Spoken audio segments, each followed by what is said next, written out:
Welcome to This Explainer. Today, we're diving deep into Jules Verne's 1864 novel, Journey to the Center of the Earth. We're going to see how this book didn't just invent a totally new literary genre, but actually fundamentally shaped our scientific imagination forever. It's so much more than just a classic adventure. It's this brilliant collision of cutting-edge 19th century science, boundless imagination, and raw human ambition. And honestly, its legacy is still being felt in the stories we tell today. Let's get right into it. Here's our roadmap for today. First, we'll look at the birth of paleofiction. Then, descending into the unknown. Third, scientific fact versus fiction. Fourth, a pretty wild translation sabotage. And finally, the book's enduring legacy. Okay, Section 1. The birth of paleofiction and where it all started. The literary critics over at Prehistoric Pulp hit the nail on the head with this one. They said, this is where paleofiction started. Verne's landmark 1864 work was literally the very first major piece of fiction to feature prehistoric creatures surviving right into the modern day. Think about that. A lost world hidden deep beneath our feet, preserved for millions of years. It's the direct ancestor to practically all the dinosaur media we consume today.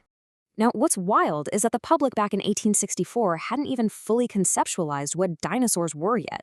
But Verne, he completely set the standard for this new genre of paleofiction. He filled a hidden subterranean world with extinct marine reptiles, massive primordial forests, and ancient mammals. He took paleontology, which he actually just viewed as this fascinating branch of geology, and threw wonder after wonder at the reader.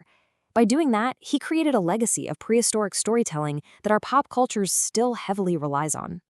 Moving on to Section 2, Descending into the Unknown, the Expedition and its Crew. So the narrative journey actually kicks off in Hamburg, Germany, in May of 1863. Our protagonists stumble upon this 16th century runic cipher hidden inside an ancient Icelandic saga, left behind by an alchemist named Arne Saknussemm. Once they manage to decode it, the message sends them all the way to Iceland. There, on June 23rd, they literally climb straight down into the crater of an extinct stratovolcano called Snæfellsjökull. From that point, they venture nearly 28 miles beneath the Earth's surface, barely survive some agonizing thirst, and finally end their trip by being violently ejected from a completely different, active volcano, Stromboli, way over off the coast of Sicily. It is a totally wild ride.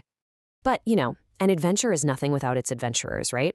We've got this perfectly balanced, dynamic trio. First up is Professor Otto Lidenbrock. He represents pure, obsessive, scientific ambition. The guy is brilliant, but absolutely dismissive of any danger. Then you've got his nephew Axel, our narrator. He actually starts out as this terrified, overly cautious kid, but he undergoes an incredible coming-of-age transformation into a resilient, brave survivor. And holding the whole thing together is Hans Bielke, their Icelandic guide. Hans is totally stoic, super calm, and operates on pure, unflappable survival instinct. All right, Section 3, Scientific Fact versus Fiction, Weighing Verne's World. Now, obviously, Verne's central premise of a hollow Earth is scientifically impossible. In reality, the immense heat and pressure of the Earth's core would literally incinerate you long before you ever got to see any cool subterranean sights. But here's the thing, that impossible premise gave him a brilliant stage to work with. It allowed him to beautifully dramatize the surprisingly accurate, cutting-edge paleontology of his time. He was bringing these intense, pre-Darwinian debates about extinction and evolution to vivid life for his readers.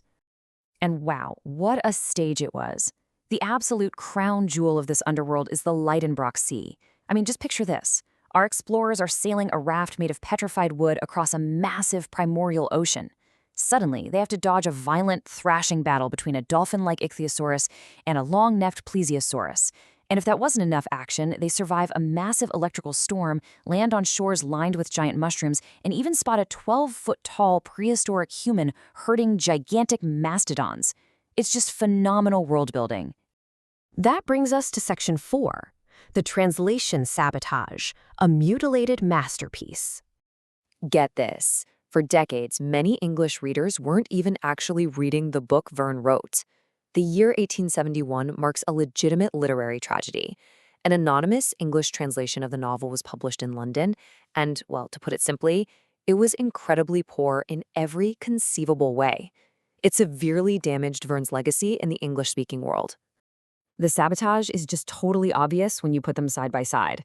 While Verne's original 1864 opening meticulously establishes the characters, setting, and timeline, the 1871 translation just gives you generic melodrama.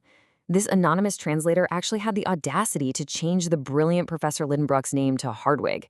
They renamed Axel to Harry, and they chopped out almost all of Verne's rich geological science just to dumb it down. They even added completely fake episodes that Jules Verne never wrote. And the craziest part? This mangled version became the standard English text and is actually still being reprinted today. So, if you want to experience the true legacy of Verne's masterpiece for yourself, how do you make sure you get the right version? First off, avoid any translation featuring a Professor Hardwig entirely. Just put it down. Second, you can look for the 1876 Routledge edition or the 1965 Robert Baldick version. But your absolute best bet, for sure, is the 1992 William Butcher Critical Edition from Oxford World Classics. To really experience Verne's stylistic quirks, his hilarious mock footnotes, and his genuine scientific passion, Butcher's deeply researched translation is absolutely the one you need. Finally, let's look at Section 5, an enduring legacy beyond the center of the Earth. So, why exactly has this story been adapted into movies, comics, and video games over and over again for more than 150 years? Well, it really comes down to these timeless themes. The novel forces us to confront the idea of deep time, the unimaginable, staggering scale of geological history. It perfectly captures the sublime power of nature, constantly reminding us of the absolute smallness and fragility of humanity when we're put up against volcanoes, prehistoric monsters, and massive subterranean tempests.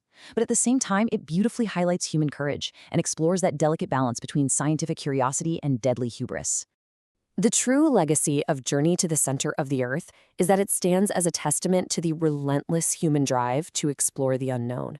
It remains so incredibly beloved today, not because every single geological fact holds up perfectly to modern scrutiny, but because of its totally boundless imagination and its joyful celebration of pure, unadulterated discovery. As we wrap up, I want to leave you with a final thought.